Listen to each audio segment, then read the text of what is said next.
La zona logistica semplificata istituita in Veneto il 5 ottobre del 2022 ha come fulcro il porto di Venezia e include comuni del Rodigino e Chioggia.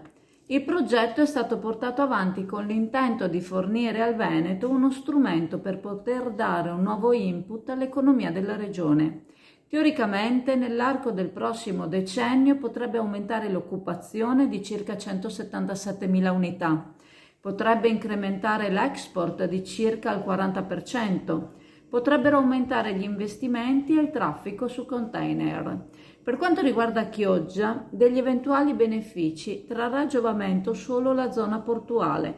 Ricordiamo che inizialmente Chioggia non era stata inclusa nella ZLS. Sull'analisi catastale del piano strategico, i fogli e i mappali fanno riferimento a zone dell'isola dei Saloni e di Val d'Ario. Il piano di sviluppo strategico prevede sia per le imprese già operative che per quelle che si andranno a insediare agevolazioni economiche e semplificazioni amministrative.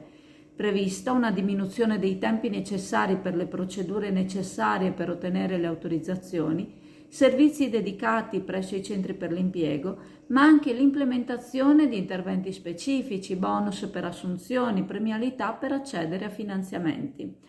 L'unico strumento agevolativo a livello nazionale connesso alla ZLS che verrebbe applicato è ora il credito d'imposta, che oggi è stata inserita in un secondo tempo. Gli imprenditori che hanno investito nel 2024 stanno approntando ora le domande per ottenere il credito d'imposta.